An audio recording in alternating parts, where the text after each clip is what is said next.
What up, y'all? You know who it is, your boy Kiss. Right now, you checking out the 3-point conversion.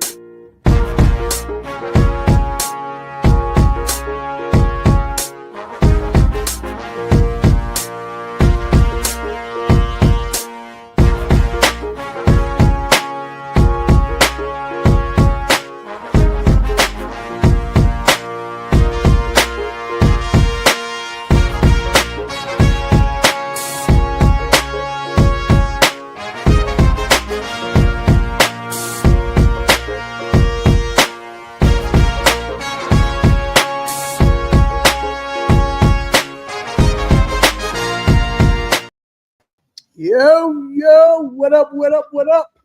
It's your man, Mr. Controversy. Did you miss me?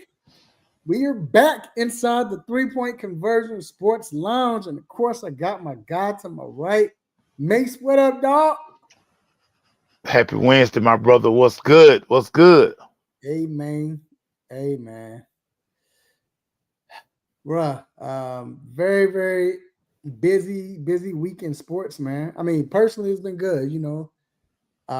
Thank God, man. I got my 50. I got approved for my 501c3. So that finally came in, man. So Good look, good look, good look. Non-profit, baby. Non-profit, baby. profit, dog. So I'm excited about that. But other than that, man, we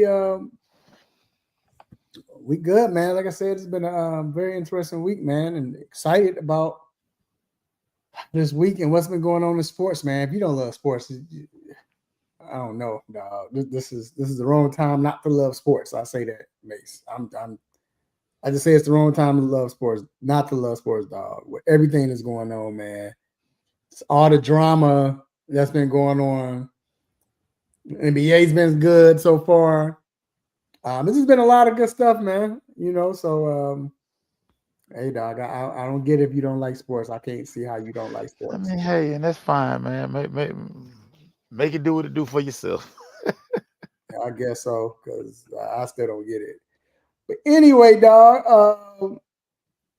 how you doing, dog? What's going on with you? Hey, man, it's the middle of the week. Tomorrow, instead of Friday night lights, we have Thursday night lights. Okay. Last game of the season, game 10. Band season is officially over for me tomorrow. We will not be making the playoffs, but I mean, hey, it's been a successful band season. We won 2 national championships, well, state championships at a lot of these festivals that we've gone. Just Mhm. call us festival killers. So, if we at your festival, we're going to win. So, Hey, whatever. So, isn't playing Thursday night? Isn't that like a primetime game? no, this is Oh, because both they don't want these schools. So us and Campbell we're rival schools, and they don't want them playing on Halloween. So they said let's do it the day mm, before Halloween and call it a day. So mm. I love it. They like it. I love it. I ain't mad. Okay, I ain't mad at either though. Hey, I at least ain't mad at all. get your Matter of Friday fact, back. I appreciate them. Salute Cobb County Public Schools for doing that. It just make my job easier. So yeah, let's do Yeah, man. Hey, man, we got a good show lined up, y'all. We got to address some things going on, man. It's like you know how your mama tell you to do something like clean up the room or wash the dishes, whatever. But then like 10 minutes, 15 minutes later, she got to tell you again. The it. next time she Yeah. tell you, she got a backhand like right here, whatever. I feel like that's what we're going through right now, dog.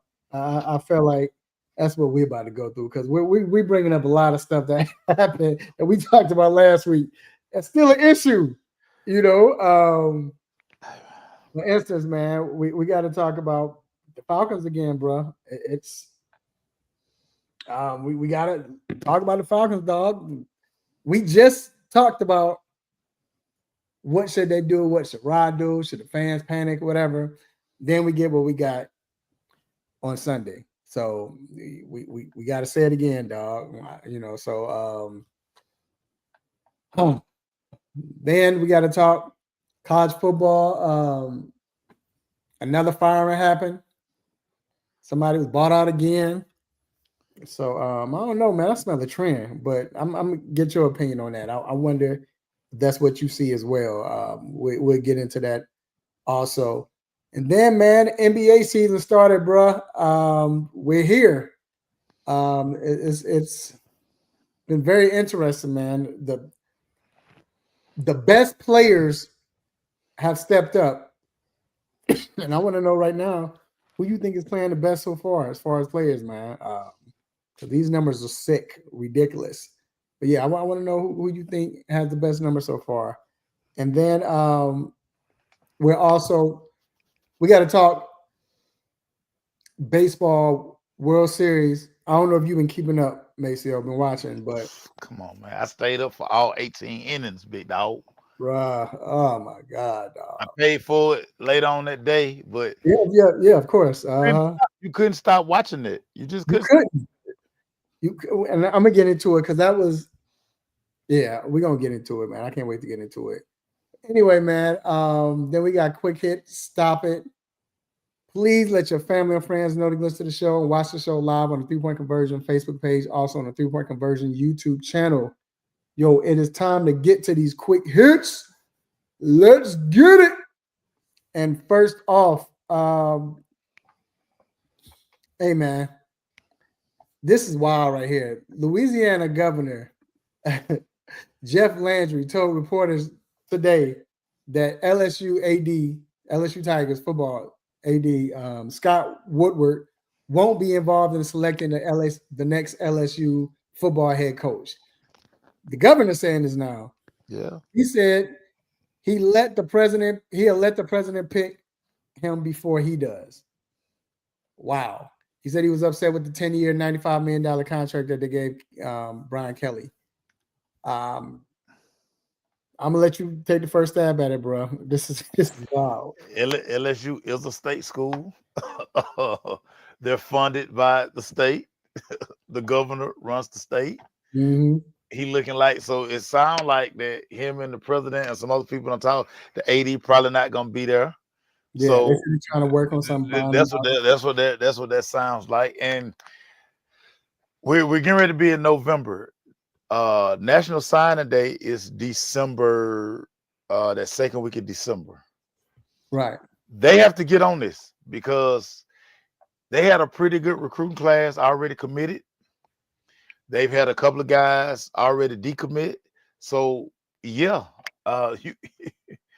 you can't make these mistakes out here in coaching. Now, I think that moving forward, I think everybody, a lot of these guys, because of these buyouts, a lot of schools are about to get smarter with these contracts. They're not going to be signing guys to these 8 and 10-year deals. Because, I mean, realistically, if a guy can make it 5 years, especially the way the climate of college football has changed, you asking a lot. So giving a guy 10 years, yeah, I mean, I'd probably be a little upset too. And we got to come up with 54 million.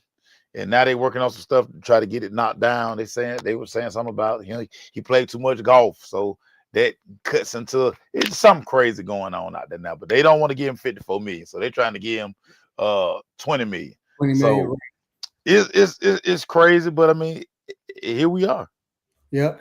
What up, Jeremy? Hey, we about to hit that in a minute, dog. So get ready. We about to hit that in a minute. We about to get on that.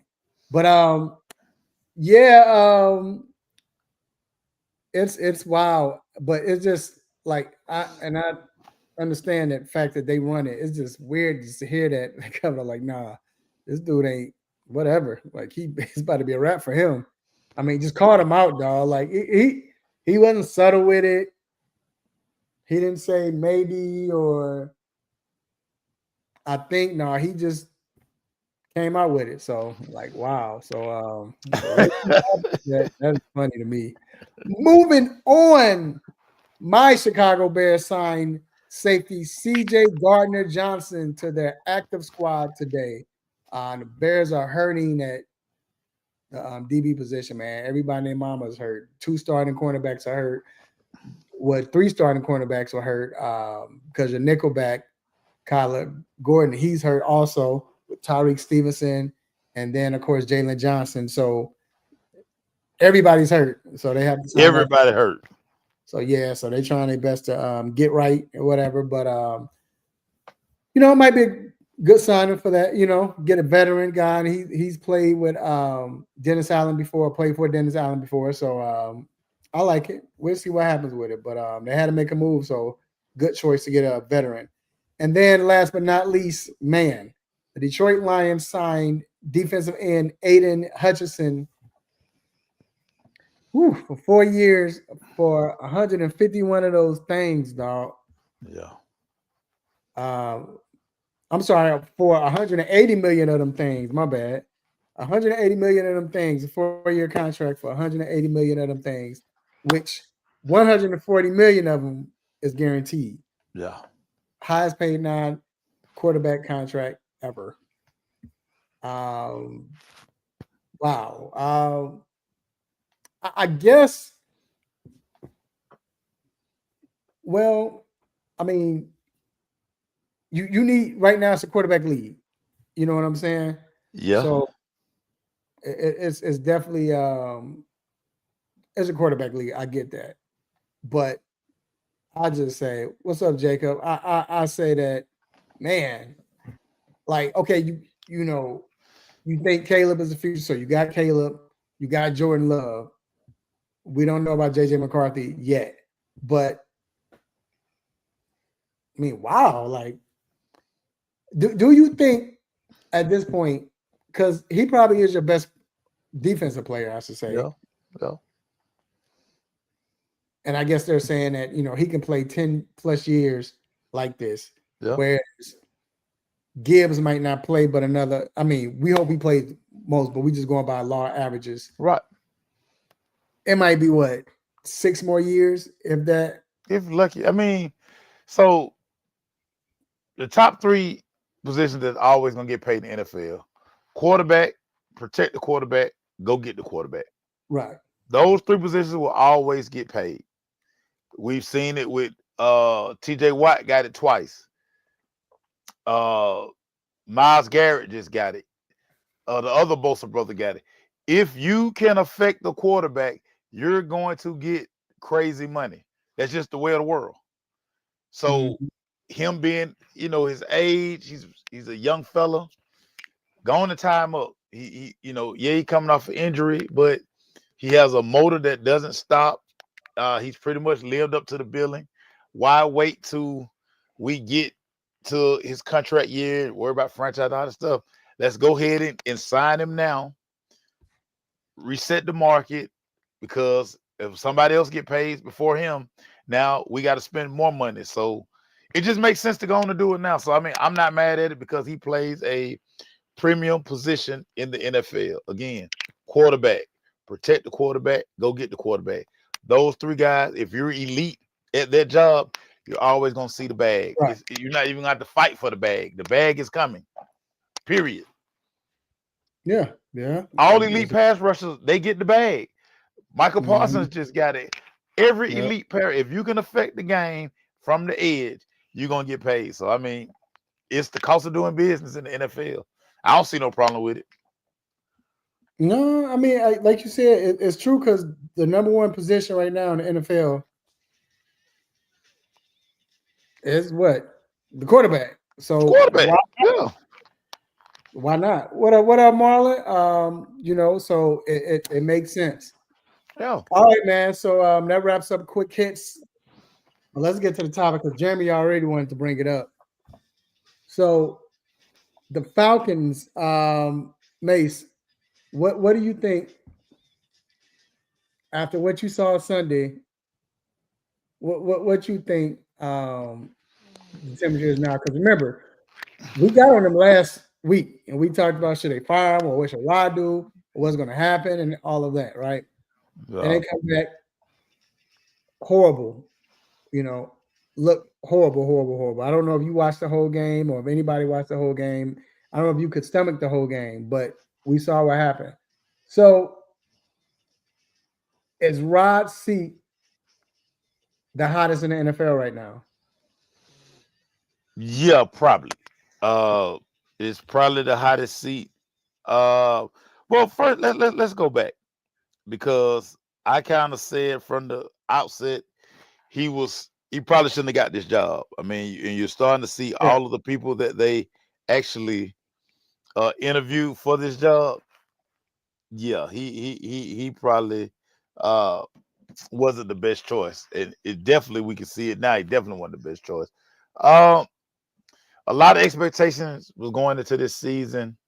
You've basically, I mean, you got so many first round picks on your offense. You installing a quarterback that you took in the first round. So it's no reason that this offense shouldn't score 25, 30 points a game. Mm-hmm. You know, the the the way they're unprepared every other week. The way Raw looks on the sideline, his clock management, 2 seasons. It's just it hadn't been good. And if and if we're really being honest about watching this team, like you don't know what you're gonna get. They are inconsistently consistent. That's what Mm-hmm. they are. They up, they down. I mean, they're a roller coaster, and that's attributed to coaching. Now, uh, a lot has been said about Rich McKay. A lot has been said about Arthur Blank. But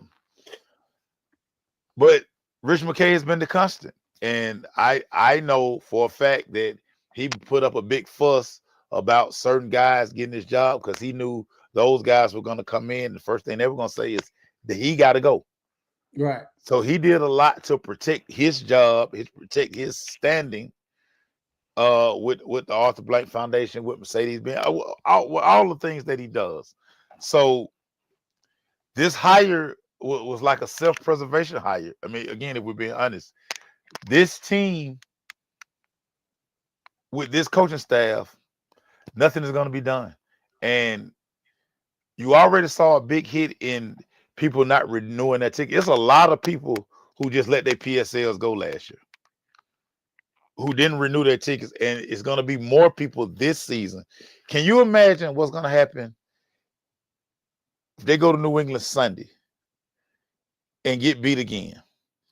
The next few home games, and we've seen this time and time again in this city, come November, December, when you're not competing, fans are like, yeah, okay, we done with that. Sell our tickets.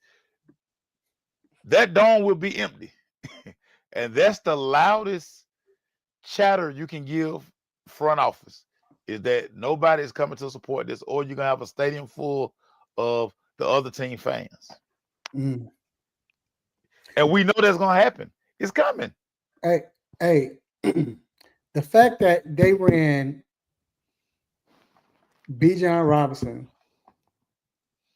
and Tyler Algier 13 times in the whole game, because the game didn't get blown out of proportion until the second half. Yeah. What?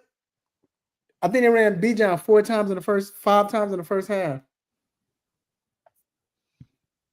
So here's the thing, Mace.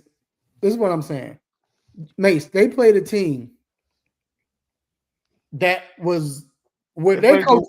They played on the a worst half team. They played the worst team in the NFL. It was like what Falcons are going through now. This is what Miami was going through. Matter of fact, I talked to some. We was on the field. We were talking to one of the photographers and everything. And they was telling us, "Oh yeah, dog, it's a wrap.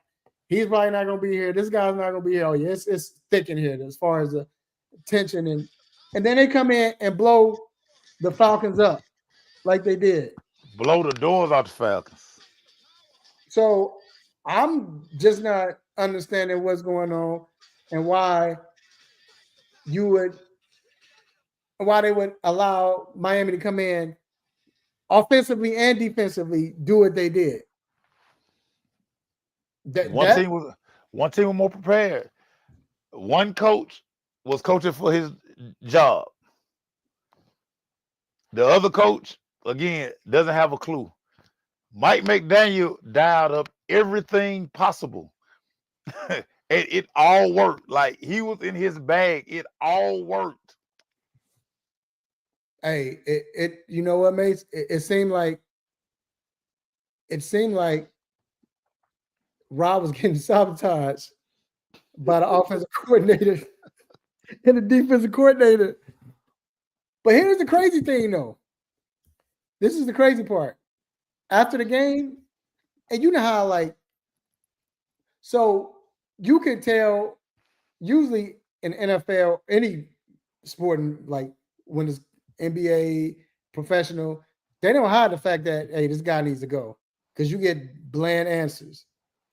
But everybody was talking about, we trust in Ra. We believe and we got the right guy. Caden Ellis was like, we got the right guy. We're going to be good. And the fact that we got Ra, we know we're going to be good and this and that. And that. So the locker room is not feeling that. So were they professional? They're going to say that. But I promise you, we've been in locker rooms where you can tell they don't believe in Joker. They weren't talking like that. Matter of fact, the media, we were surprised that they were saying what they were saying. Like, but it's week 8. Ask them that again in week 14. Right. What up, cuz? Because right now they know there won't be a change. It's not going to be a change now. Ask that same question again in week 14, because we were covering the team when the Mike Smith era, it was obvious it was coming to an end. And early in the season, it was wait. We were there when the Dan Quinn era, when you just knew it was coming to an end. You still got out because, I mean, they're not out of nothing yet. A couple of wins and they're still kind of in the hunt. Ask that question again in week 14. I promise you're going to get a different reaction. Oh, I agree. Especially if it's like this. But do you think, and I'm wondering now, if what we've been saying all along is, all right, Rob, we trust you. We still with you. That other fella got to go. Because you saw, Mace, you saw it. You saw Bijan was frustrated. You definitely saw Mooney and it was like they were frustrated. Even Kirk, you saw Kirk on the sidelines. Kirk was on the sidelines talking to Zach, like, and he was very demonstrative. Like he was, I don't know what they were saying because I mean, it's the game too. You within the game, but it seemed like it was he didn't like. And when he got asked a question about that, as far as do you have any say so? I know you're backup, but the fact that you are a veteran, do you have any say so during the game and say, hey, I don't like this, or I don't want to do this. Let's run this. And of course, you know how Kirk does. He professionally pushed to the side. Yeah. I mean, frustrating loss, and again, it's the overall package. It doesn't look good. Right. It doesn't look right. And you're supposed to be one of these. It's no way you lose to the Miami Dolphins. It's just no way. And it's the way that you're prepared. It's like you're not prepared. And it's obvious, like everybody can see it. Like everybody can see it. If you go to Buffalo, you go to New England and get handled on London, Sunday. Or not London, Germany. With Germany, wherever they're going across the water. That trip back home, if you don't look good, a lot of conversations are going to be had. Oh yeah, and that's going to be a long fight too. Because what they've seen this story before. It's nothing worse than an empty dome in November and December when you have nothing to play for. We watched this team at this point last year. This was Cowboy week last year. This team was 5-3.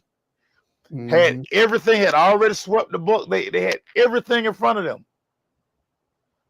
And we saw how they went from after that Cowboy game to the end of the season. Ra is not going to be able to survive, especially the way they're looking now. He's not going to be able to survive it. And you hate to keep changing the culture, but my favorite saying, bad organizations do bad things. And this is a bad organization. It is. It just is. Yeah, some's got to give, man. And like I said, if he don't, he need to make a move. He got to make a move before they make a move, and that's all I'm saying. So, moving on, man. Let's get to this college football, y'all. I think if you're a Georgia team, you should be happy around this time right now, because this is great if you're a Georgia team. Kennesaw State being bowl eligible. Shout out to Kennesaw State. You Wow. got Georgia Tech, ranked number 8. The Bulldogs ranked in the top 5, like always. Like, this is a good time to be. They job Georgia Tech too, moving them down. The committee deserves to stop it, but I ain't gonna hold them. I ain't even gonna hold them. I ain't even gonna hold them. So let's get to this nosy neighbor, man. Who do you have as your nosy neighbor this week? Dude, it's not even a game. I'm up there. I'm up in ESPN offices, and I'm trying to figure out, because we're getting ready to come up on these playoff rankings. Right. But what are you guys doing? Like, what do you value? What don't you value? Why is this team being punished because they're undefeated versus why this team moving up and they got a loss? Right. Like, you already get over on us with them dumb preseason rankings. We shouldn't even have preseason rankings, but we know why they got them. They got to have some conversation starters. But committee, we already can see the fugazi that y'all setting up. We can already see it, and I'm looking at the rationale. I can already see the rationale that y'all gonna try to give this conference versus this conference over this. We don't want to hear that. We don't want to hear that. The 12 best teams deserve to be in this thing. But you setting it up. We already see you setting it up to slide people, move. Well, this loss is better than 2 of these wins. We can already see it. So I'm all at the ESPN office, and I'm trying to see that. In Middlebrook, it's not about their schedule. And I know this is what they're gonna say, because what everybody gonna try to do, see, they're setting it all up for Notre Dame. Oh yeah, they're setting it all up for Notre Dame. And while we're worried about this people's strength of schedule and these folks had 2 losses, and nobody is being mad enough to say they don't deserve to be in, because the narrative is you can't have a college football playoff without Notre Dame. Why the hell can't you? Tell me why you can't. But because we always see, we buy into all of this stuff. The SEC play the best football. Hogwash. If that's the case, why the Big Ten back-to-back national champions and could probably win it again? Because who's gonna beat Ohio State? If we're being honest, who's gonna beat Indiana? Probably the best team in college football that nobody is talking about. But we all sit here and we buy into the SEC narrative. We buy into the Notre Dame narrative, and you all happy. And then when a team that you like get knocked out, oh, this team shouldn't have been there. Duh. This is why I'm telling y'all, you got to cut the TV off. Y'all got to stop listening to the people that y'all listen to, because they all in on it. And y'all buy it hook, line, and sinker every year, because that's all y'all post. Y'all say the same post every year. And the school that y'all swear should win it, never win it. I ain't going to hold y'all no more, man. Carry on. Didn't I say this, what was it, 3-4 weeks ago? Remember I kept saying, yo, why is Notre Dame ranked?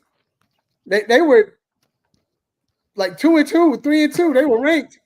Why are they ranked? I kept saying that. Why are they ranked? I asked Glaze. I'm like, bruh, I don't understand why they're ranked. The narrative, y'all believe, all of you believe You can't have a college playoff without Notre Dame. That's what y'all believe. They talk about strength of schedule. JTFOH, man. Well, I'm a.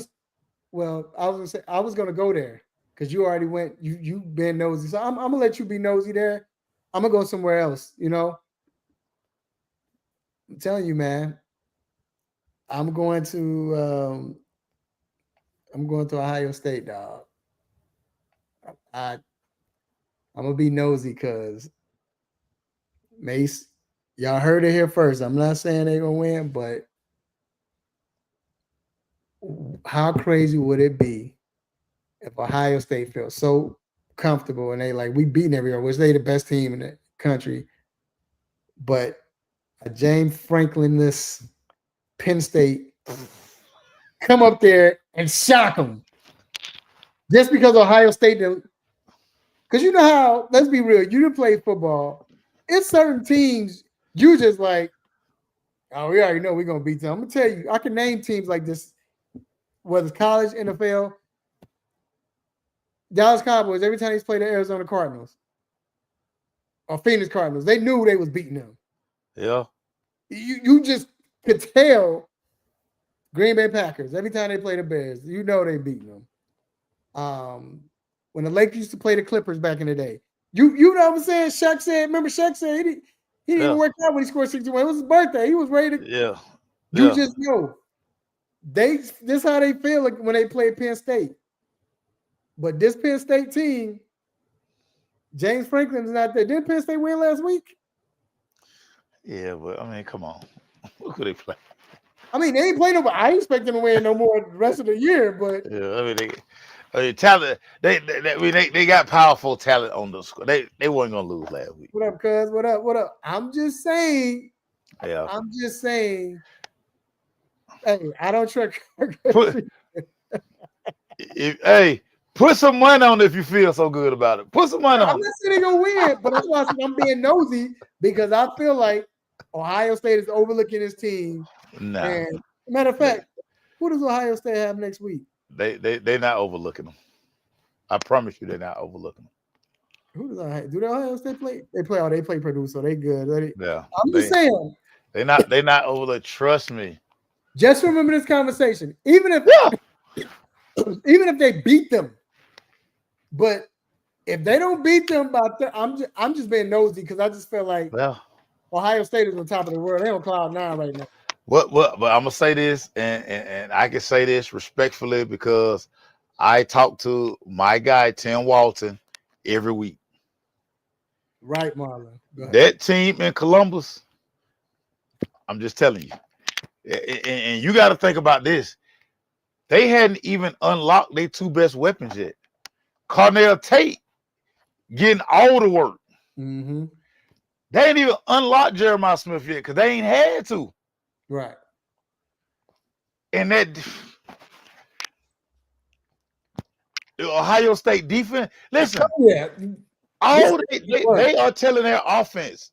I'm telling y'all this because I talked to Tim Walton. Me and Tim Walton, if we don't talk, we text every day.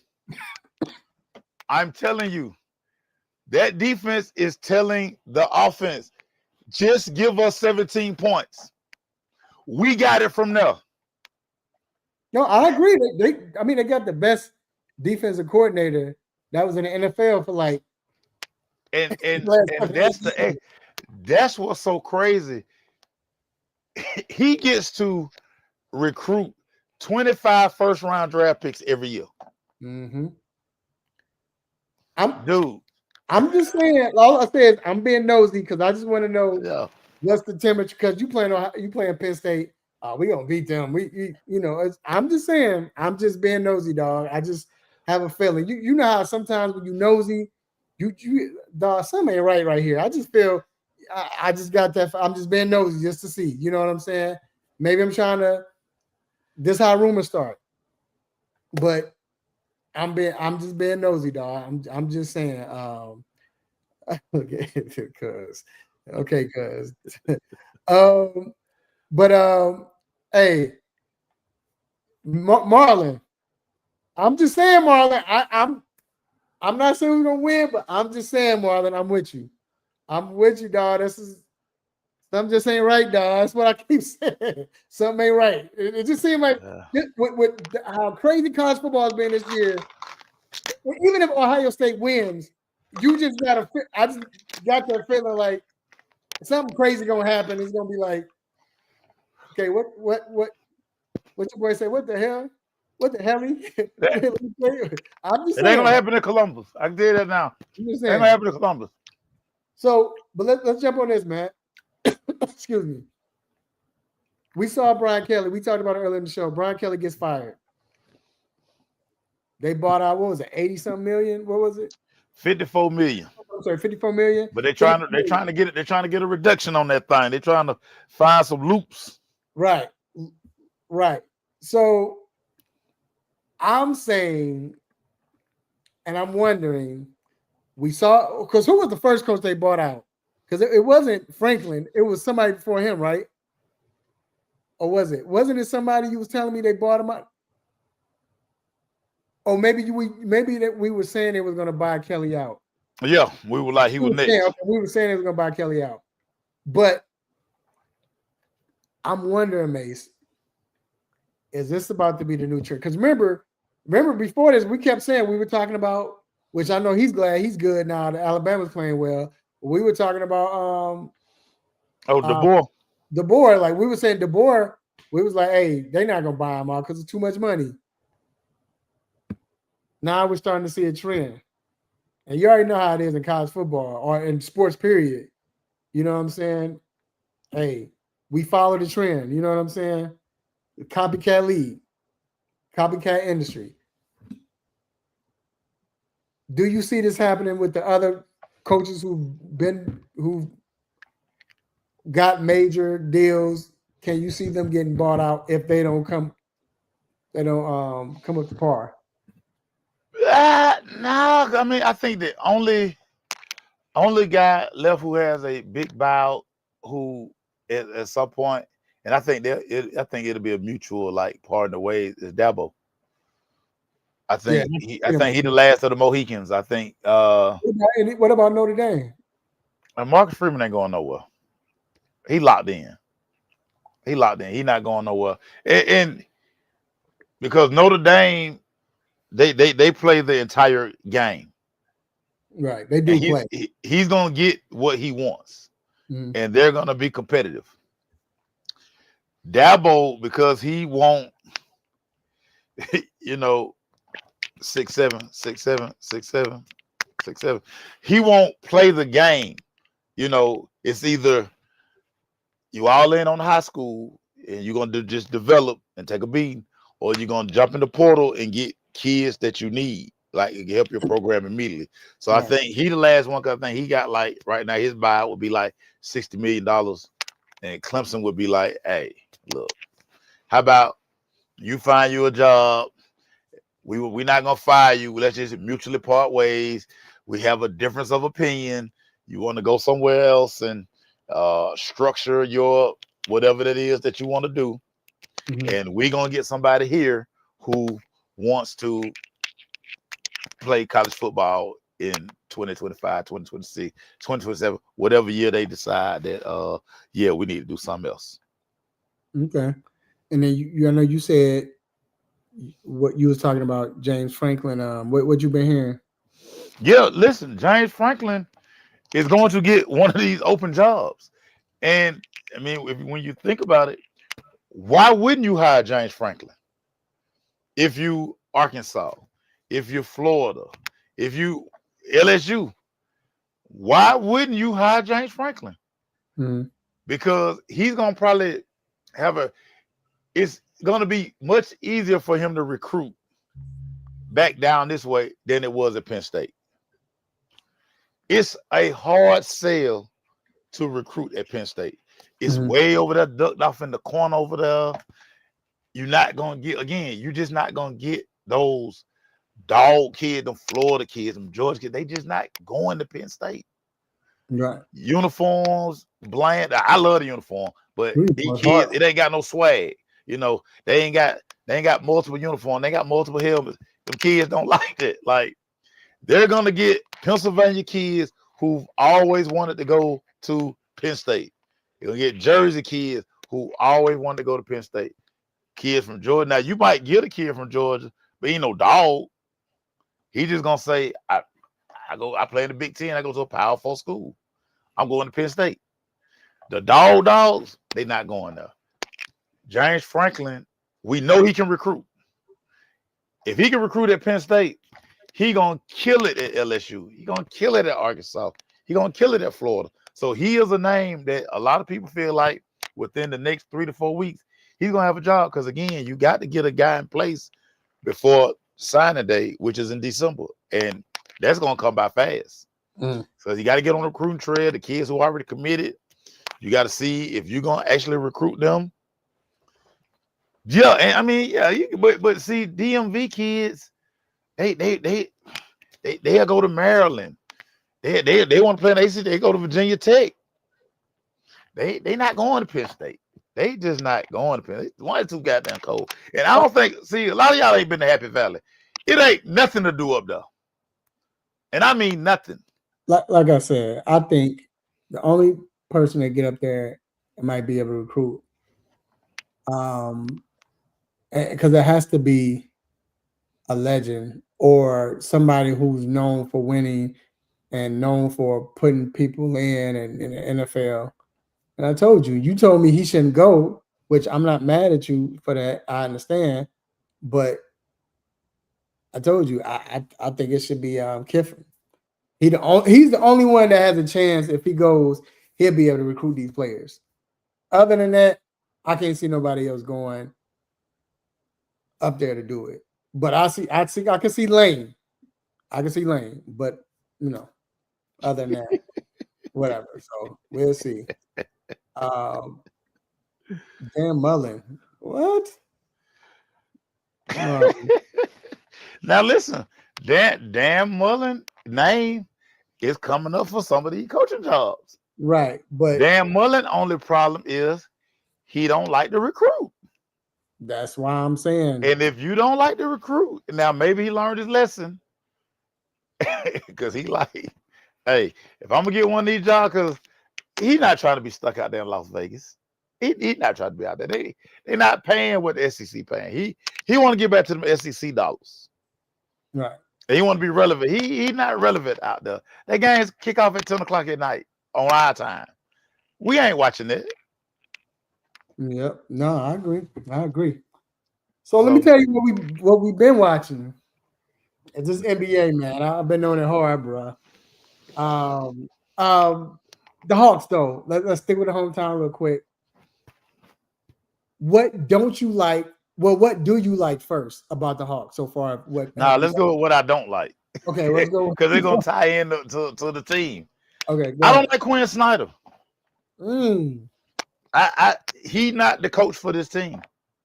Mm. And we're seeing the same thing since he's been here. We play no defense. Mm. And I know in the NBA they don't play a lot of defense. We play no defense.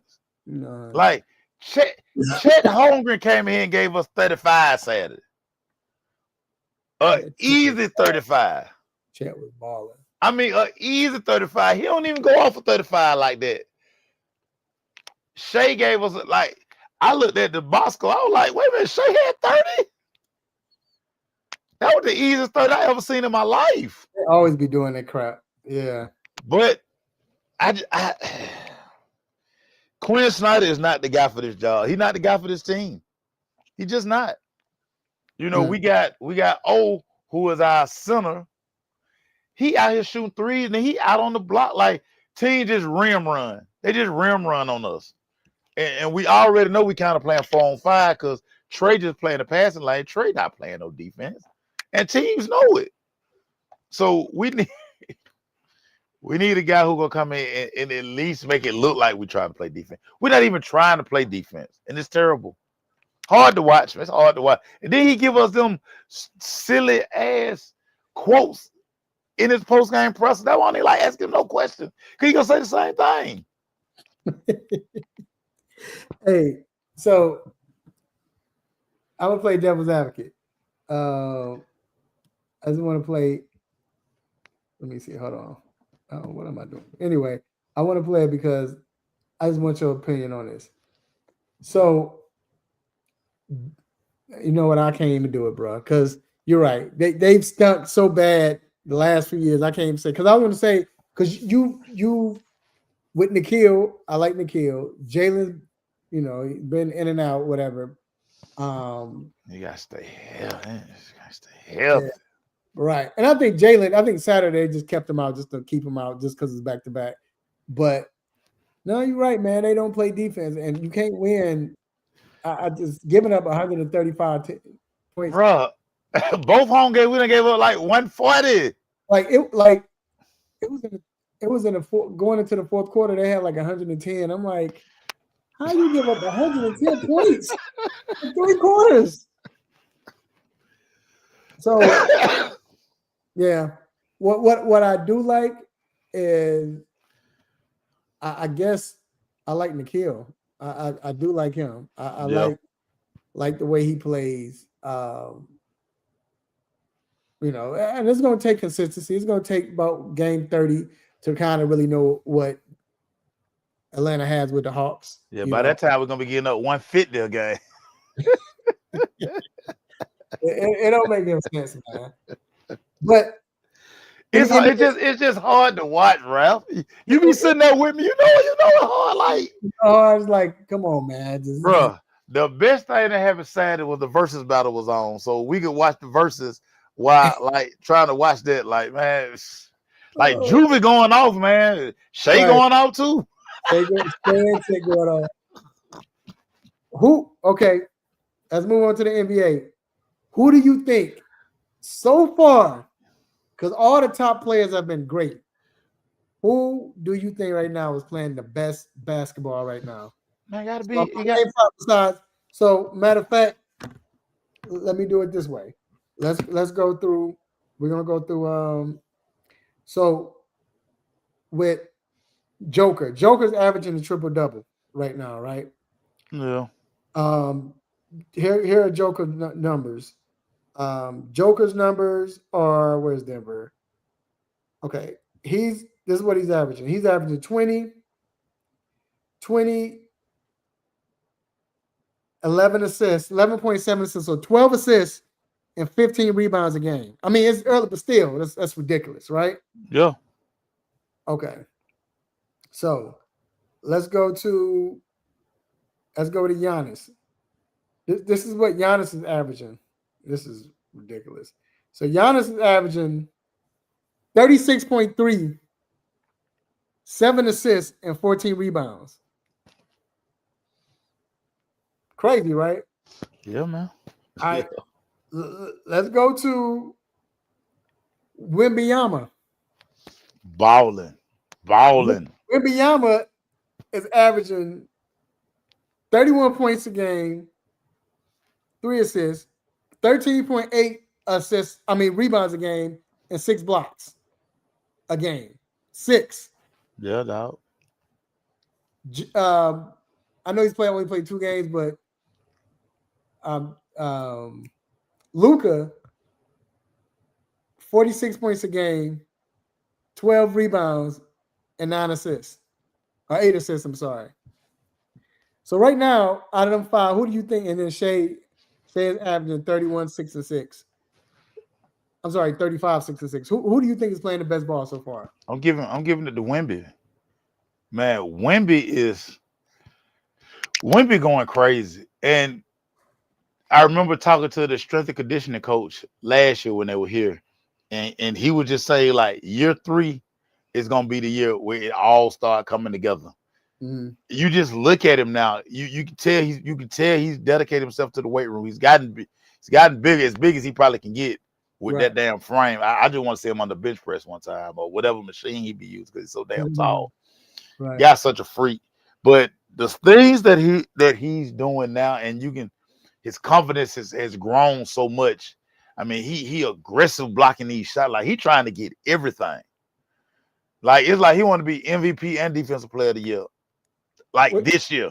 Well, you see he was working with, he probably the only player so far that you've seen work with Hakeem that you can tell he's been working with Hakeem. Yeah. He shoot less threes now, and defensively, and it's he's so talented. But it seemed like this year, because there's a difference between being talented and having a skill set. Yeah. And you see his skill set now is so refined, like it's you can tell he's been working on his game. No doubt about it. And now all of a sudden, yeah, man, that dude is unbelievable, man. He is unbelievable. I'm with you. I think it's Wemby, but hey, man, how many times are we gonna see Giannis play like this? Though I don't think Giannis still get enough credit. Yeah, he got to stop traveling. Him That's what and he got to do. He got to stop traveling. Like Travis, he got to stop fouling. He push off every play. I right? don't respect that. Nah, listen, Giannis balling. Yeah. Giannis is without a doubt balling. I just, I'm on record as saying that Milwaukee's gonna trade him by trade deadline. He out of there, and I hate that. But yeah, he finna be out of there. They ain't trading him. Because you know why? You know who else going to have to get traded? The other two brothers. And that's fine. That's fine. The fact that they signed them lets me know I knew them. Oh, you understand? Yeah, man. Listen, that's how they gonna keep Giannis. That's an easy move. They contracts amount to nothing. Yeah, take them. We're gonna send some shoes. We're gonna send all Giannis shoes too. Yeah. Middlebrook. That dude, man, let's say, man, that dude stay if he ain't pushing out. And oh, by the way, Shea Gilgeous-Alexander, he is a hack machine. He be hacking all. I'm like, just because you envy, but I was wearing Tanitra left shoulder out. She probably mad at me because I was like, look at him filing, Tanitra. Look at him. He just filing. He just hacking. They ain't calling nothing. Hey, they the champs. He the MVP, dog. You know you get that. That's standard in the NBA, man. Man, Jesus Christ. Call 2 fouls on him. I ain't say foul him out, but I mean, just be like, Shay, I blow the whistle on you, dog. I mean, hack the man. The man arm ought to be broke down the way you're hacking him. What are we doing? He fired Dyson Daniel every time he had the ball, man. It was crazy. It was amazing. So before we move to NFL, back to the NFL, cause Maxey been balling. He has. And I knew I don't know. We laugh at first he was always supposed to be that guy, but I really believe we laugh at Harden and all of that, and some people laugh at Harden, I should say. But I believe that year where Harden taught him something. Because ever since that year, he hadn't been the same. He's been that dude. And then that rookie they got in VJ. So we gotta get my boy for the Philadelphia Inquirer on the show, man. So yeah, I'm gonna have to get Keith Pompey on. We're gonna have to get him on the show. That's the big homie, that's the big bruh. So we got to get him on the show to talk about Philly. But Philly 4-0, they ain't really playing nobody, but they're playing well. They're playing with conviction. Yeah. We're gonna see what happened with your boy. Who was that? Are you speaking when you playing there? Are you speaking of Embiid? When you saying we heard what happened to that boy? I didn't know you was talking about him. Yeah, that's what I'm talking about. We put a clapper to that boy. Ooh, anyway, all right, man. Let's move on to the NFL, dog. Okay. Yo, so all right, talk to us again. What else you been hearing? You've been hearing about another coach, but this time some people want to go. So I'm gonna let you take the floor. Yeah, so let me look at my watch. Week 8, we're heading to week 9. Yeah, it's about that time. People in Pittsburgh, they ready for a new coach. They tired of the standard is the standard, all the other sayings.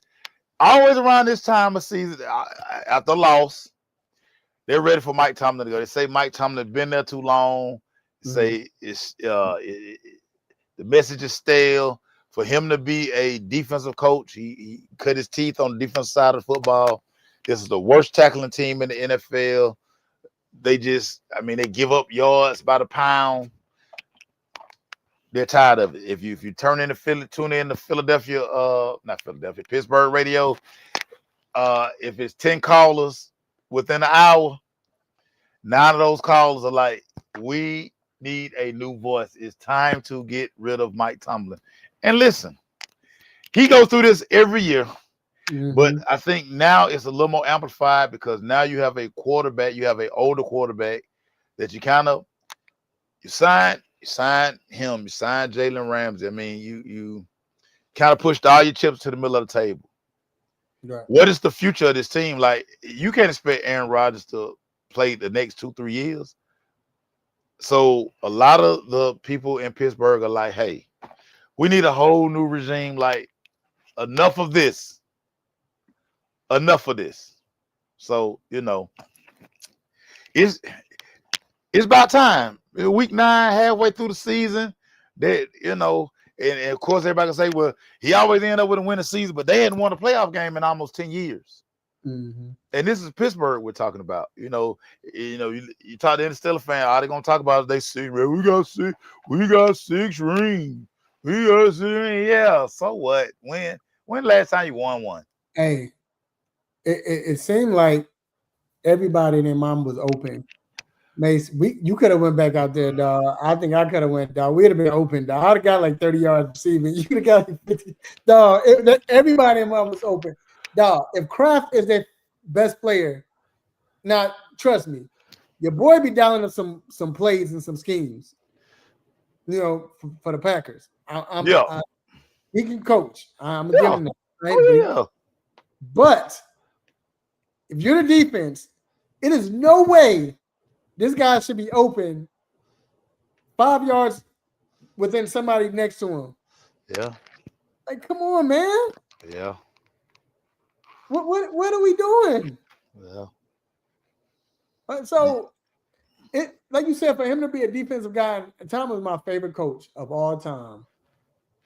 Well, no, Cowher is. Then it's funny, both of them Pittsburgh Steelers. And I'm not like a big time Steelers fan, but Cowher's always been my favorite coach of all time. Then I love Tomlin. But it might be time for a different voice, man. I mean, the last 3 years, as much as they want to get on Tomlin, I get it. And I'm not going to get mad. I'm not going to say anything about the Pittsburgh Steelers fans because those Steelers fans, they know their team. But yet still, on the outside looking in, what quarterbacks you had in the last 4 years? That's all I got to say. Look at the quarterback play. Yeah. So, but this year, they lost to Green Bay. They lost. But like you said, it's starting to look familiar. I don't know yet, but it's starting to look familiar. That's all I got to say. So, we'll see. It's week 8. You looked at your watch, like you said, and stand with that division. Let's just stay with the Central. That's old school. The North Division. Yeah. My thing is, with these Baltimore Ravens, I believe, not just because they beat my Bears team with the practice squad player. I ain't gonna say that. Tyrod better than the practice squad player. I ain't gonna. Man, Snoop done been to the Pro Bowl, man. Y'all gonna stop that, man. Tyrod, but not Tyrod, but Snoop a baller. Y'all gonna stop that. But do you think that Baltimore can come back and win this division? Do you think they will? I think they will, Mace. No. The defense is porous. But they're getting healthier. They started to get healthier. They was missing a lot of defense. Yeah, it don't matter. A lot of defense. It don't matter. Even when they come back, they were bad for them guys. When them guys were healthy, they were bad. I don't trust Todd Monken. I just feel like even when Lamar comes back, that hamstring's funny. Mm-hmm. Hamstrings are funny. I don't know. I mean, they hadn't looked good all season. And I just don't know if, we talked about it with Tomlin. Has Harbaugh lost that locker room? I saw where Lamar talked about he took the ping pong. He asked for them to take the ping pong tables out. And if he could take the TVs out, they would take TVs. Time for them to lock in. why do I have to tell the NFL team to lock in? Mm. You guys are a proud organization. Y'all make playoff runs every year. Why are you distracted now? Now, I mean, on TikTok, since Lamar been out, he been on TikTok a lot. So people speculate he was high the other day when he went and picked up his food. And hey, listen, guys can do what they want, but Lamar, you're the guy. Mm-hmm. You're him. Right. I just don't know if this team. I don't trust this team, Rap. I mean, somebody got to win that damn division. Somebody got to win. I mean, somebody going to the playoffs out of the division. Hey, believe it or not. the only good defense out there had the worst offense in the NFL in their division. Everybody else defense is horrible. Tennessee's defense is horrible. Pittsburgh's defense is playing horrible. And Cleveland defense is the best probably in the NFL. And yeah, they can't score no points. So I mean, listen. And that's a great segue. He gotta have something against Shador, dog. Do you think? Yeah. Wait. And the only reason why I say that, I understand he's a rookie too, so you gotta let him develop. But at the same time, if you drafted 2 quarterbacks, when is the time you say this ain't working, dog? Let's see what he can do. Yeah, I mean, I agree. I totally Jerry agree. Jeudy, we talked about somebody last year who bought out, or the year before last. They bought out with Flacco, and Jerry Jeudy had a good year last year, and now you look at him. He probably would got like 5 catches on the season. Yeah, his stats aren't great. His pregame outfits aren't great either. So No, I mean, never been great. Yeah, I mean, maybe he need hire a stylist, or if he has a stylist, he need to fire that stylist. Greg, that's why I just said, cuz somebody got to win the damn division. Right. Somebody got to win it. I just don't trust Baltimore. I just, it's something about this team, and when you look at it, even when everybody is there, it's just something about this. It don't click. Like a couple of years ago, you just feared Baltimore. Right. Lamar gonna carve you up. The defense. Well, it's not the Ray Lewis defense, but the defense wasn't just getting shredded the way they're getting shredded now. I mean, teams that be up and down the field. And then my poor homeboy, young Nate Wiggins, even though Nate got an interception the other day, great interception by the way too. Mm-hmm. But teams, they see Nate out there, they run right at Nate because he's so light. So I mean, it's just like somebody got to win the division. I just don't trust Baltimore. I think I may trust Tomlin a little bit more than I trust Harbaugh. Again, do you trust Dylan Gabriel? Because I mean, I do not trust Dylan Gabriel. No shade at him because he's a rookie. But I thought the plan was we're going to see both guys, and I know you still got a lot of games, but while this division is still reachable and attainable, why don't we try to play this guy? And see what we got. Now, is it that he's not playing well in practice? He's not getting it. It got to be, because and so that's where we kind of have to defer to Stefanski and like the coaching staff. They're in practice every day, so they see way more than we do. Whether it's install, whether it's chalkboard, and maybe Shador hadn't won the coach's confidence because playing quarterback. Your coach, especially the head coach, is the play caller. Right. He has to have supreme confidence that I can entrust you with this game plan from install to practice till you taking it to everything that we worked on, that you take it to the field. And maybe right now, Dylan Gabriel is just a better preparer. His prep is better than Shador. Again, I still would like to see Shador, put that phone down, put the camera down. Like I don't need to know what you're doing. I just need to know. If I don't see what you're doing, I'm thinking you're working. And I think maybe that's something that, Stefanski probably told him, like, hey man, listen, Can you not be on social media? Like, why I gotta always see you at this high school practicing? Why I got like, can you do anything without recording it? But somebody said this, and I'm not gonna take the blame. I mean, I'm not gonna take the blame. I'm not gonna take the credit. Somebody was like, I forgot who it was like, and it was an ex-football player. He said for Stefanski to say that one game when he was like, well, I don't know. We don't know if we're gonna bring the practice squad and make him the number 2 quarterback behind Dylan Gabriel. He said that has to be the utmost disrespect ever for if he's a number 2 quarterback and you're contemplating on bringing a practice squad quarterback to beat it. I don't know, man. It just like even I know James don't like Mary Kate, but even Mary Kate starting to seem like she about to look at me, dog. What is he playing or not? Like what's the real deal? Like they're getting fed up at this point. Yeah. Everybody in Cleveland getting fed up.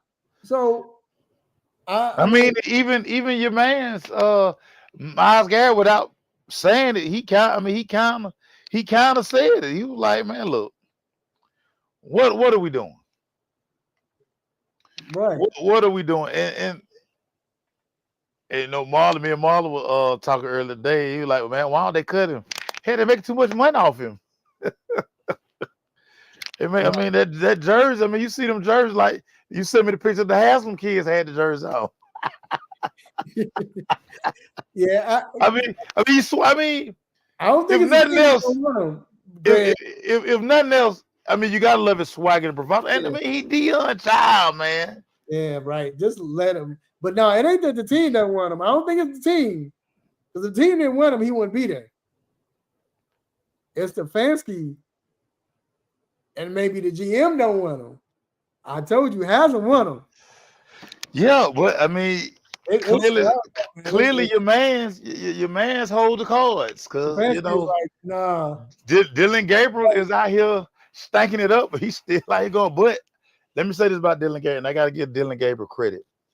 Dylan Gabriel cleat game elite, fire, elite cleat game. I don't know if the Oregon people make sure that he get all the Come on, man, you know it is. Yeah, but I'm just saying, like the boy cleat game is. Listen, I go to their Instagram daily just see cleats.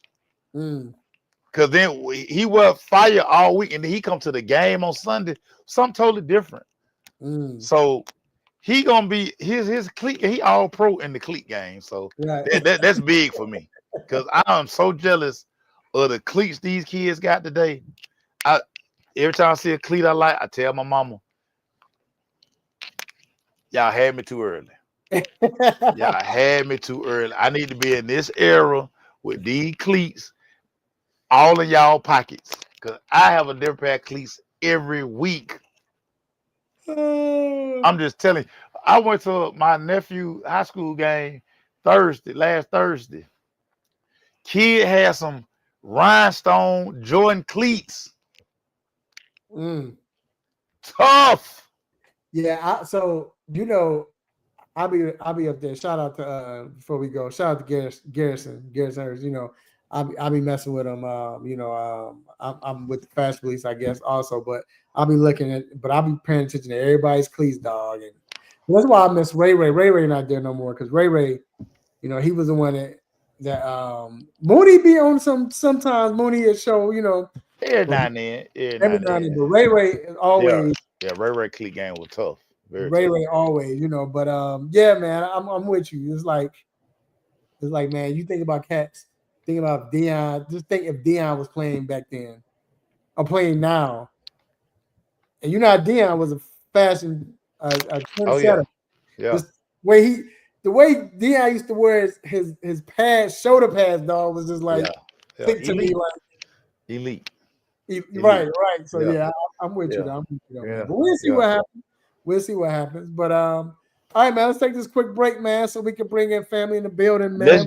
Let's do it. Skills. We will be right back. Have a sports injury? Need to see an orthopedic doctor? Ortho Atlanta is one of Metro Atlanta's largest orthopedic and sports medicine practices, providing orthopedic and sports medicine care for the whole family. With 37 physicians and 14 offices, the practice provides the highest level of care for injury of muscles, joints, bones, and spine. Ortho Atlanta offers convenient access to a full range of musculoskeletal surgeons and specialists. Ortho Atlanta also offers on-site physical therapy, pain management care, MRI imaging, and workers' compensation care. The Ortho Atlanta surgery centers in Austell and Fayetteville provide cost-effective, same-day surgical procedures in an accredited outpatient center. Hip, knee, shoulder, back pain? Ortho Atlanta has you covered with specialists in all areas. Same-day appointments, orthopedic care for the whole family.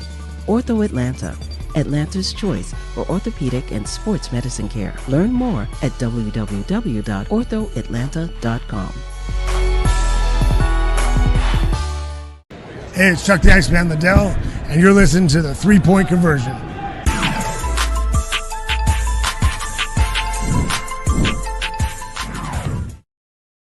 All right, we are back inside the 3-Point Conversion Sports Lounge, and we have family in the building. It is time to bring in none other than orthopedic for Ortho Atlanta, our cousin, Dr. Donnie Fowler III. Also a straight A student. Also a straight A student in med school. That's the most important thing. Yeah, I think pretty close actually. But Nah, I already know. Nah, without a doubt, you a straight A student. Yeah, without a doubt.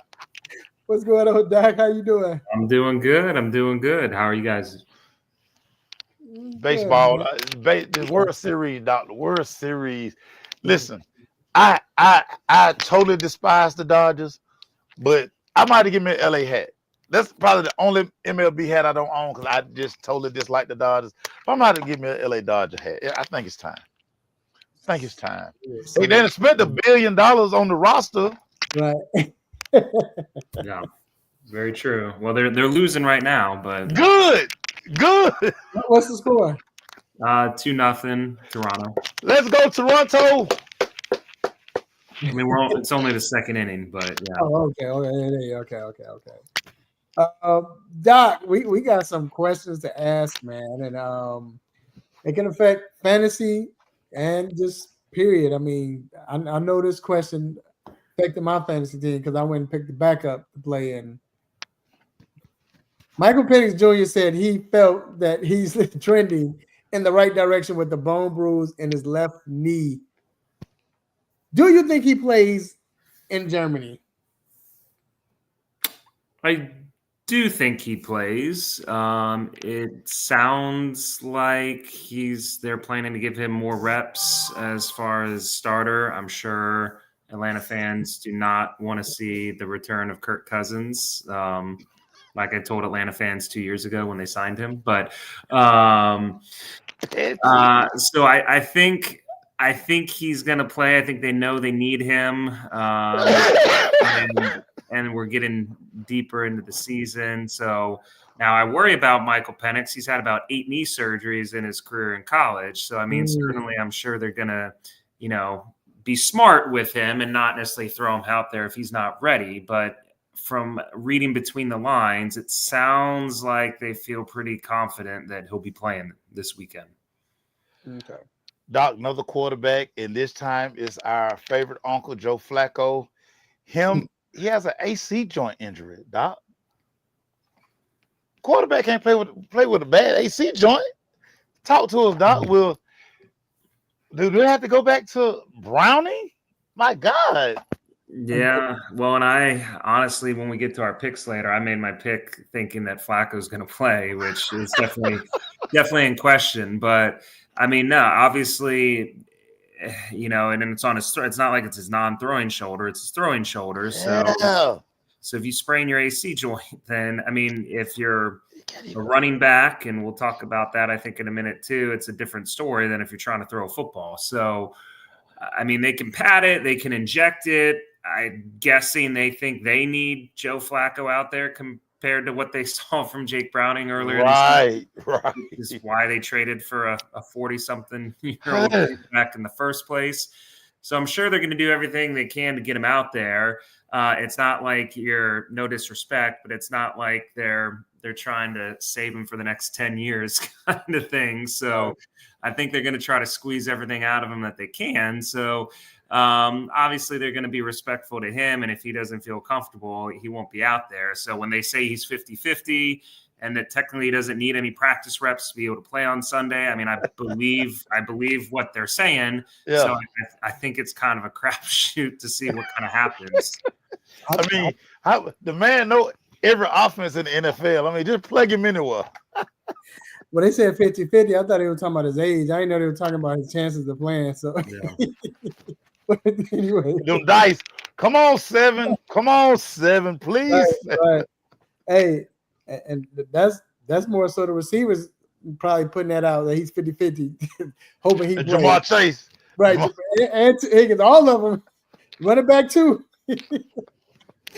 Yeah, but speaking of shoulder, I don't know if is it the same injury, but Quinshon Judkins, he is also dealing with a shoulder injury in his day-to-day. Even if he plays, because he a Thundercat, so he's under warranty. His body under warranty, so he might play. But do you trust to start him on your fantasy team? Well, here's where I didn't get a chance to catch you. I get to have fun with you. So I would not start him this week because he's on a bye. So Cleveland on a bye. Okay. So we don't I didn't know that. Yeah, I didn't think he did when he sent it. I realized a little bit ago. I was like, yeah, I'm gonna enjoy this one. So no, I would not start him this weekend because he's gonna score you 0 points.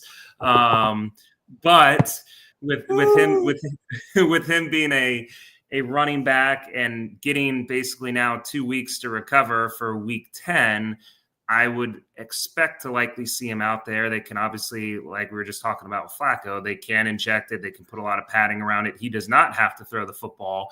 And they're calling him day to day. So I think the bye week comes at a perfect time for Judkins, and I would likely anticipate him playing in 2 weeks when they have their next game. Okay. Now, Doc, you said something about this early in the year once Terry McLaurin got back in another injury. Tweaked his quad on Monday night, Doc. His chances of lining up this week. Yeah, well, they're 0. They've already declared him out earlier today. So Washington fans, including myself, are down bad these days, especially with this one. And I'm kind of, I don't want to say frustrated, but it's tough from both sides. Again, he was like Iron Man for 6 years and holds out. It's like, oh, you got to respect and pay him for what he did, but really you're paying him for what he's supposed to do now that he's hitting 30. And here we are, and now he's injured and been injured most of the year. And so I think there's a little saltiness with some of the fan base. I still got love and respect for Terry. He needs to be healthy. He made 2 amazing catches in that game. Oh, that toe tap! Oh my God! Woo! So Jay was over there like this, like y'all know he caught that. Yeah. Y'all know he caught that. So the ability is still there. But that's the thing. Without him, they don't have someone that can make those kind of plays, and so it's a catch-22. If he's not healthy enough to be out there and he re-aggravated the quad, then he can't be out there. And again, we don't have another Terry McLaurin type player on our team. So it's bad on both ends. And again, I think Quinn said basically the same thing, that he doesn't expect him to be out long, but he said that the last time and he missed 4 games. So this is one of these lingering soft tissue things. That I think generally his whole season is likely somewhat in doubt as far as any kind of significant productivity, because if things keep going the way they are, Washington's going to be out of the playoff hunt anyway. And so it's not even make sense to continue to risk injury to him. So, yeah, and it's crazy. I had a quad injury my senior year during camp, going into my senior season. Playing receiver and a quad just don't go together. Because it's too much stopping and starting, it's too much cutting, it's planning, getting out your break. Oh, I couldn't even imagine. That's crazy. Yeah. Wow. Doc, we definitely appreciate you for the info. And let's go ahead and start these picks. Oh So, my God. I didn't get a chance to. NFL, man. The I didn't, get a, NFL. I was running late. I didn't get a chance to put up the what happened last week and the scores and all of that. But I will go ahead and give you right now. So right now, Doc is at 21-11. That's his record for the year. Yeah. Mace 17-15. Yeah. I finally got what I wanted. I finally got off the 2-2 schneid every week, and I went 1-3, and I'm 15. Hey, I asked for it, so anyway. So let's go ahead and get this going. We're gonna do like we always do. Max Doc about the first game, then I'll go to Mace second, third, and we'll go back to Doc. So first game, Doc. You already kind of alluded to it, but I'm gonna let you go ahead and speak more into it. My Chicago Bears and the Cincinnati Bengals. Who do you have? Yeah, I mean, honestly, if I'm a little worried on Flacco, so maybe I'm gonna stay with what I originally put in. So I'm gonna say Cincy again. That's hoping and expecting Flacco's gonna play. Honestly, it's more predicated, and Mr. Controversy may want to close his ears, but I have not been impressed with the Bears, even in the games they've won, and then in the games they lost, like last week playing against a Tyrone Huntley Baltimore Ravens team that's been, atrocious. I mean, I don't know. They have the talent. It just, for some reason, it still hasn't fully translated. I mean, again, they got a winning record. Don't get me wrong, but it's still just, it's been kind of uninspiring. And I don't know. I can see Cincy somehow slugging it out and winning. And certainly more so if they have Flacco in there than Browning. But I'm going to go Cincy in probably an ugly football game, in my opinion. So. No, I can see that. It's going to take time. Like I said, week 10, I believe that's when you're going to start to see the team get better. I said at the beginning of the season, so I agree with you. I can see why you say that, and I definitely agree. Mace. Yes. Indy and Pitt. You got it. Come on, man. It's too easy. I'm going with the best. You got an easy one. Going with the best team in football. The Indianapolis Colts. Come on. They got a MVP candidate in Jonathan Taylor. Defense off the charts. And Daniel Jones, without the pressure of New York City, he is driving the bus. He's not turning over the football. I love this Indianapolis Colts team. And again, I think Jonathan Taylor should get some serious talk for MVP. I'm going Indy, baby. I'm going Indy. Yeah. As great as Saquon was in that Philly season last year, it just seemed like the weight that Jonathan Taylor is carrying just seems much more than what Saquon did last year, man. I don't know. It's just but he not carrying no weight because they balling. No. Downs, Pittman, they balling. Right, but when I mean weight, I'm just saying. I guess the weight of what he's doing just seems more. Oh yeah. That's what I meant. Yeah. Okay. Yeah. Saquon was on the All-Star team, man. Get out of here. Yeah. Right. Yeah. KC and Buffalo. This is a tough one, y'all. So, man, I'm going KC. It's hard to go with this because Buffalo always beat them in the regular season. It seems like, and they're playing in Buffalo. Yeah. But right now, it just seems like KC is starting to find that niche. And, and they're hitting that stride at the right time. Buffalo, I just still feel like they don't have an identity. Well, they run the ball, but I feel like if they can't run the ball, they won't win. They don't play well. So, because the receivers aren't doing anything for Buffalo. So, I got to go with Kansas City, man. I think with the addition of Rice now, they have too many weapons. It's open up everything. Back. And believe it or not, Isaiah Pacheco being week to week, I'm not going to say it's a blessing in disguise, but now you put the ball into Kareem hand, and we all know Kareem Hunt could be starting anywhere right now. And I just think the run game is going to be more effective. And right now, you don't know who to guard because they got so much speed on the field. So I got Kansas City finally beating Buffalo in the regular season game. And then last but not least, Doc, we're coming back to you, Seattle and your beloved Washington Commanders. Yeah, this is more going just off gut. We're down Terry. I think we're going to have Jaden back.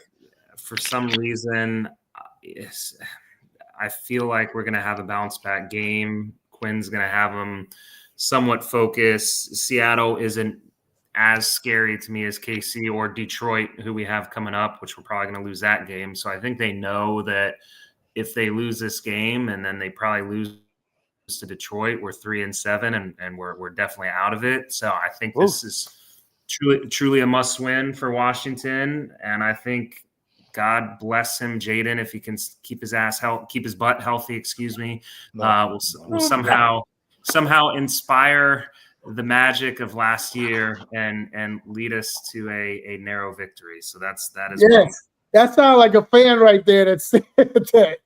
I love it. Doc, I got a question for you, Doc. And at worst, I'm giving you guys a chance to start catching back up to me. Doc, I got a question for you. Every time you see that back judge throw a flag and you see Marshawn Lattimore looking around, what are your thoughts when you see that?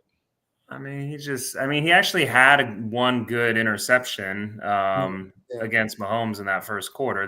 They kept coming up short on fourth down, but I mean, he made a couple good plays. He's not who he used to be. I think if anything, they probably even need to think about moving him inside more to like a slot role and shifting Mikey Sanderson and some other guys back on the outside. So I think he can still he's smart enough and he's big enough. You can still get something out of him, but I think he's lost a step and he can't cover on an island on the outside anymore. And we definitely lost that trade and got to suck it up. I doubt we're going to extend him at this point. I mean, everyone wants him just like off the field, but I think in the right position, he could still be helpful for us. But they gotta figure that out. But let me say this is how I think y'all can win the trade. I don't know your safety. I know one of your safeties is nice. I don't know the safety situation. But why don't they do like they used to do back in the day? Move them to safety. Yeah. Because if you lose a step at corner, you're still probably going to be the best, one of the best safeties in the game because of your speed, and he can tackle, and you know how to cover if you need to cover. Move and his instincts, as we saw with the interception, are still high. Why don't you move him to safety? Yeah. I don't think that's wrong either. Again, either move him inside or move him back to safety. But playing outside one-on-one coverage, he grabs too much and to try to compensate for not quite having that same kind of speed. And now that everyone knows, they pick on him and the refs are watching him closely, and it just kind of becomes a snowball effect. So they sure be watching him too. And sometimes like, just because number 2 over there, y'all threw that flag. All the receiver got to do is kind of like do his body like that a little bit. They gonna throw the flag, and they like, man, Marshawn Lattimore, you know he grabbed him. Like, it's probably the one thing giving Mike Evans joy, sitting with his broken collarbone on the sideline, is at least still watching Lattimore get eaten up right now. So right. But Doc, we definitely appreciate it because I was thinking the same thing. We definitely appreciate it, Doc. We will see you next week. Hopefully, I get to catch ground and both of us because me and May's got the same picks. So, but So. You know what the good news is? It's pretty much officially college basketball season, so I can start turning my attention to that at this point. All right, Doc. We appreciate it, man, and be safe and have a great week. All right, fellas. Take care. All right, Doc. All right, Mace. This World Series, man. Mace. I've never seen a World Series. We get to talk about that one game first. That one game. Epic. I've never seen epic. A an extra inning game that goes 13 or more, let alone 18, but 13 or more, where every inning, because usually when it's extra innings, it'd be boring. You know what I'm saying? No scoring. Yeah. It'd be 1, 2, 3. One. It was so many crazy plays, whether it was great defensive plays, drama, hits, pitching. It was just so much drama in that game. Yeah. That was the Yeah. greatest game I ever saw. Dude, the way those, because you had to go deep into your bullpen, the way those guys kept getting out of jams Right. was like unbelievable. Like, okay, ball game. What he got out of that? It was just so much drama. That relay when he caught and he threw it. Oh my God. It was that game. If y'all missed that game, that's an instant replay for real. Like I said, and that's my silly butt. Knowing I had to be up early, I watched all 18 innings. You couldn't take your eyes off of it. I was like, dude, cut the TV off. You know you got to get up. Locked in. Because look, again, if it was boring, like normally extra innings are like, 1, 2, 3 out, 1, 2, 3 out. You might get a hit here. Then you probably would have turned it off. Like, man, this game. No, it was, and the crowd, give it up to the crowd. They were so into it all 18 innings. It was great. Has this been one of the best World Series you ever saw? It's definitely the entertainment value is very high. I don't like either team, so I'm not gonna anoint it, but just the value of, of the games. So I'm one of these people. Optics for me, I like the contrast of uniforms. It's just hard to. I mean, the Dodgers, they got the damn best, the highest payroll. It's like when the evil empire was when, like, dog, y'all spent $900 million. Like, you got a $25 million third base. You got a $25 million shortstop. You got $100 million in pitching. Like, come on. Mm-hmm. But, it's baseball, the game, got to make contact, got to get the outs, got to pitch it. So, I'm enjoying it, but I don't like neither one of these teams because one is our nemesis, and then the Blue Jays broke my heart in '92. I'll never forgive them for that. So forget about it. Matter of fact, let me take this hat off. Stinking hat. Hey, I'll say even with Ohtani losing last night, it's still crazy to see that this man just went that worse. So, of course, what he did in the LCS was ridiculous, right? But what he did the game before, what was he? 4 for 4? Did he got on base every time he got up, right? Yeah. Because they walked him. For him to hit 2 home runs and 2 doubles, and this joker got to start the next game. And then come in the next game and still pitch 7 innings. Man, you know how crazy that is? Man, what I tell you, he's doing stuff that we were doing at Little League in high school. Yeah. He's doing it at the highest level. And that's super crazy. It's super crazy. Then last night, we see Vlad Jr. come in and hit the big home run. And it's just stars are producing. And that's the thing that you don't see a lot of. These big time stars get in the World Series, then they produce like that. Yeah. And the biggest 2 home runs and 2 doubles. That was, I don't know, man. But then, like I said, with Vlad, man, it's just he homered again tonight. It's must see TV, dog. It's must see TV. I'm watching that instead of NBA and Major League, NFL. Like I'm finding myself. I gotta watch it. So, which brings me to my question. I didn't ask it like this, so cuz and everybody else who's watching, excuse me. With all the talk about Ohtani, right? Yeah, we see how Ohtani's doing. Right now we're talking. This dude could be the greatest ever and all that, right? Who was the one athlete or athletes you felt in any sport who you thought would end up as the best player in history after their 4th or 5th season, or 2nd or 3rd year in college? Who? Oh, let's see.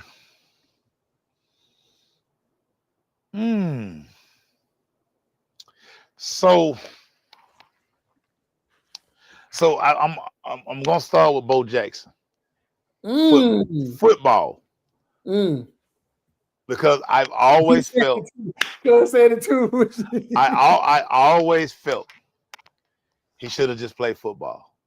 Right. I understood why he played baseball. I totally understood. But Right. when he was like, I'm gonna do both, just play football. Because I think there's enough data out there to show that if he had to play football 5-6 years, he would have still been good enough to still go play Major League Baseball. It was just so hard. And when he got hurt, I'm just thinking because he wasn't fully football training, because football, baseball training, two totally different things. So it's definitely Bo. Definitely Bo Jackson. I actually think we got robbed both. Because I think if he had just stuck with one either way, but I think it would have been more football because he a couple of teams of baseball, he really couldn't, it ain't like he was a 300 hitter, you know what I'm saying? Right. But it definitely for me, always gonna be Bo Jackson. Always gonna be Bo Jackson. Well, this is easy. I know this is easy too. I'm gonna get into some difficult ones, but if you go Bo, I gotta go Ken Griffey. I thought Ken Griffey was like gonna be the greatest ever. I mean, and of course, in our hearts, most of our hearts, he still is. But he was to watch Ken Griffey, a young Ken Griffey. It was like, what can't he do? Poetry in motion. That's not great. Poetry in motion. Everything he did, the way his stride when he ran, the way he would leap up and catch the ball and how his glove was just turned. The best center fielder, that's Gold Glove City. Hit for average, hit for power. Yeah. He was just. When he put that Cincinnati uniform on, it just robbed him of all his power. Oh yeah. It took everything out. It just robbed him. The what they called it on God. What they call it, Space Jam? The Monstars. Monstars, the Monstars. Yeah. That's what it was, dog. It was the Monstars. Took his power. So for me, you couldn't tell me when this guy was with the Texas Rangers, couldn't tell me that A-Rod was not going to be the best baseball player ever. I used to hate on A-Rod. Man, I'm like, dude, this super 5'2" player, and he was out there playing shortstop. Mm-hmm. I was like, we are about to witness the greatest baseball player ever. Right. It was nothing he couldn't do. Yeah. And then we found out, man, he taking supplements and he's a jerk. And then he want to go to New York City and then he want to try to take Derek. How are you going to try to take Derek Jeter's spot? If Derek Jeter come out of retirement today, he going to shortstop. Like, what is you talking about? But, dude, I still got my Texas Rangers number 3 jersey around here somewhere. Young A-Rod, the way he started off his career, I was like, he gonna be the all-time home run leader. Come on, man. I was all in on A-Rod. All in. Yeah.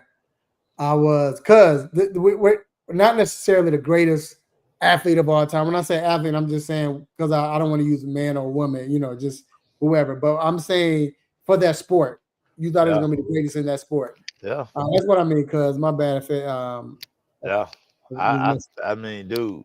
True, I had A-Rod penciled in for 700 and at least 760 home runs.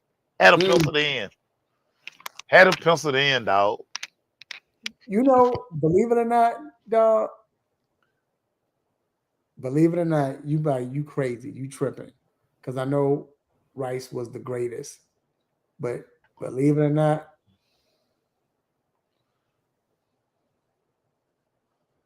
see, because after year 1, I was like, man, could Randy be it? But dog, I thought it was gonna be T.O., dog. After that 4th year, the way T.O. was just, it was like he dropped passes. Like he started dropping passes later on, but it seemed like he had no weakness, dog. He could block because that's what he should do when he was playing with Rice when he first, he was good blocker. We knew that, but dude, he could run a 7-yard slant and take it to the house, just like his 49er, uncles and Yeah. big brothers. His hands were too inconsistent for me. Yeah, man. but I'm saying after the first 4 years, you didn't see it you didn't see it as much. To me, I saw that in Dallas, but when he was with 49ers, he was take a quick out and take it to the house. He could go deep. He could break tackle. Like it was nothing he couldn't do on the field. And I'm like, yo, this dude's about to be the greatest wide receiver that's ever played the game. Like I wasn't as much as I love the 49ers. I mean, Jerry Rice is the dude, but I wasn't like, oh, I love Jerry. You know what I'm saying? I was more Roger Craig, but I just thought T.O. dog. I thought he was gonna be like the greatest. Yeah. Now, I thought Randy. I was thinking Randy Moss, but the stopping Oakland. I think it just derailed him. It just derailed him. Because like the way because we had never seen a guy 6'4" that fast can out jump everybody, can outrun everybody. Was just like really a super freak. Really a super freak. So I was just like, this dude is gonna really threaten all the Jerry numbers. Right. Now, as young as I was, I thought John Elway was the greatest quarterback that ever played the game, dog. When I was young, when I look at his numbers, I'll be like, oh, like John. But back then, he wasn't no Dan Marino. He was good. But he wasn't no Dan Marino. We thought Dan Marino was gonna be the greatest, right? Marino forever, my guy. He was the greatest. Dan was the greatest, but with John Elway, I don't think at that point. I know people in the old days seen Starback and they seen what's your boy that played with Minnesota? They used to run the ball. Quarterback used to run Minnesota. Talking and all that. But with Elway, the way he did it, and it was like he was clutch city. Then the fact that Elway gun, his arm was like, I still don't know whose arm was stronger, harder, him or Brett Favre, because Elway was the first guy I ever saw throw a 45-yard pass and it'd be like 10 feet in the air. That's it. Yeah. on a rope. Yeah. I understand as a youngin', I thought he was like, oh, this dude's about to be the biggest quarterback. Well, the greatest arm ever in the NFL belonged to Jeff George. George could do that. Jeff George, I mean, he was never on track. Nobody ever thought he was gonna be. But the best arm in the NFL, ain't even close. Yeah. Jeff was sick. Dude. We would always go to Flowery Branch when it wasn't Flowery, Swanee at the time. Mm-hmm. So, because Alfred Jenkins was my receiver coach, all-time Falcon great. So he would take us to practice. We would always go to Falcon camp during the summertime. Before we started camp. Mm-hmm. Jeff George, dude, all the work study, we were the work study crew. That's how we made our money doing some work study at school. Jeff George stood flat-footed. He threw a sidearm rope 55 yards in the air to the corner of the end zone and hit Andre Rison. Unbelievable. Yeah, dude, they stopped practice. June Jones just blew. He was like, everybody up. Dude, everybody was like, how did he even get the ball down there? He didn't, he threw it sidearm, a laser. And he was already back because he always bagged up when he dropped back. He never kind of really dropped aside. He always just kind of back 55-yard rope sidearm to the pylon. No air. laser. And all I kept saying, everybody, imagine if he had stepped into that throw. Right. He would have said the bitch to the McDonald's. A McDonald's on the hill. He would have threw that bitch to the McDonald's. Hey, let me be bold and say, Jeff George is probably in any sport. I don't care what nobody say. Y'all can say I'm tripping because a lot of athletes, a lot of players in the NBA, it could have been great.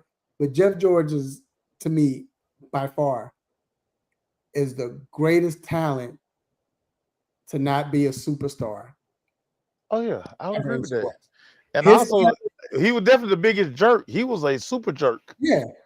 But his arm was like, and when he went to Minnesota that year, when he played with Moss and Carter, I'm like, oh, they going to the Super Bowl. Like, now he got weapons. No, they were definitely because of him, they wasn't going.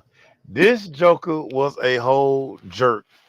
Wow, you thought Jamarcus Russell? Yeah. I ain't gonna lie, I thought Jamarcus Russell was gonna be a beast too, but I didn't think he was gonna be the greatest. But I thought he's gonna be a beast too. But well, because my boy was his shout out to Mayor Brandon, because Mayor Brandon was his agent, so we got to really know Jamarcus. I knew it wasn't gonna work in NFL. I knew it wasn't gonna work. Two different nights hanging with Jamarcus Russell in the A. I was like, nah, dog. So everything that happened in his career, I was like, duh, bruh. I seen it, like, dog. He was so turned out by the money. It's not locked in. Was not locked in. When that Joker went and spent almost $2 million on a home and away jersey to wear around his neck, he got his jersey. You can Google it. The Madai had his jersey, diamond with the 2 on it. It had the white jersey with the black number with the black diamond. They had the black jersey with the white diamonds. I say, you knew then, like, yeah, you ain't gonna. I say, man, the stuff he was doing before even playing the game, it'll be so funny. Mel B, he might call me, or like, so we used to always go down to Slice. I think Wednesday was the night everybody went down to Slice. We be down to Slice, he'd be like, bro, made a mistake. Him, because he had him and Dwayne both. Oh yeah, that's right. Both of them dudes, man. Both of them dudes.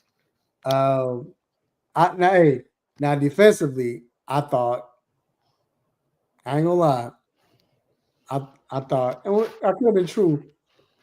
First time I saw the first 3 seasons after 4 seasons, the first season, but the 4th season, I'm like, Derrick Thomas about to be the greatest defensive player that's ever played the game. That's my dude. That DT, my guy. That dude was, and people used to think I was crazy. This is when he was alive, still playing. So I always say, yo, Derrick Thomas is a better pass rusher. He's a better pass rusher than Lawrence Taylor. People thought, are you crazy? You tripping? No. Lawrence Taylor is probably a better football player, of course. But pass rusher, just pure pass rusher, you remember that game. You remember the infamous game when they was playing against the Seattle Seahawks. I remember that. And this Joker had 7 sacks in one game. And the last play of the game, Craig he had the sack and Craig broke it. Yeah. And threw it. Last play of the game with no time left and threw the game-winning touchdown. If anybody want to know how great of an athlete Derrick Thomas was, go to YouTube. Look up the Kickoff Classic, Alabama and Ohio State. Chris Carter at this time was the best wide receiver in football. Guess who they had covering him the entire game? Yep. They had Derrick Thomas. Linebacker playing the best wide receiver in all of college football. Ridiculous. I remember that. Look, how crazy he was in Alabama. Do you know, was it his junior year or senior year? I can't remember which year or what year. I think it was a junior year. Y'all know how many sacks he had his junior year in a season? Like a I remember dumb he number. played 11 games. Dumb number. This Joker had 27 sacks. Hey, dumb number. Crazy part about DT though, an even better person. Yep. Him and my cousin Stacy, best friends. My cousin Stacy ran his restaurants down in Alabama. Right. So dude, DT was a much better person. Yeah, he was. Than he was an athlete. DT was the type dude who would just call you and be like, meet me at the airport. Like, I gotta pack. Don't pack. Meet me at the airport. Dude, him and my cousin Stacy, thick as thieves, man. Like, that was and now DT probably had like 7-8 cars. Just let you drive on him. He didn't care, man. Go. I don't drive it. Go. Like, DT was that dude. I got so many great DT stories. Girl, leave me alone. Y'all, the boss of me, my daughter, I got a project, y'all. I got to do so. Y'all, I got to exit. If she get an F, I'm going to fight her. So she looking at me like, so everybody. All right, daughter, we got to go. Hold on. We got to do the music right now. Yeah, because she's sitting there like. She the boss of me, man. And I hate it because they got Thursday night football tomorrow. So. All right, DC, we playing it. We enter right now. Yo, if you hear this music, you already know what it means. It means it's time to let you go. But before we let you go, we have a couple shout outs, so stay tuned because you might be one of them. First of all, I want to give a shout out to the Almighty God for giving me this platform to do what I do, say what I say, make you upset, mad, want to give me the stop it button. God, I appreciate it. Also, gotta thank my boy, my dog, Mace. Coming on, Mace. You want to say, dog? Everybody, cost you nothing to be a good person. Be the love. And when your children don't listen to you, go aside the head. I kid. Go aside the head. Also, man, we want to shout out to Dr. Fowler for coming on, man. Appreciate our you. cousin. Also, man, I want to thank everybody who was watching so live, that was in the chat room, was watching even as a podcast. But appreciate you, Greg, Drummer Boy, Haynes, Cuz. We appreciate all our peoples. Cuz, Vince, everybody. What's your boy name? Young Marlon. Marlon, no. Start with a J. Start with a J. That was tripping. Jerry Middlebrook, good old Middlebrook. Shout out to Jerry. Always shout out to Jacob. Shout out to Jeremy. Also, man, shout out to my lovely children, nieces, nephews, uncles, aunties, cousins, brothers, sisters, grandparents, play cousins. Hey, let family know that you love them while they can feel it. Let them know they love them while they still alive. Eat good, drink responsibly. You got crazy sports right now. You got the World Series on right now. You got NBA, you got the NFL, you got college football. College basketball is about to start. NHL. Also, next week, same time, same show, same crazy, whole same sports nonsense. Before Nisi get my dog in trouble. When you miss me, I'm out. Peace. Girl, let's go. Peace.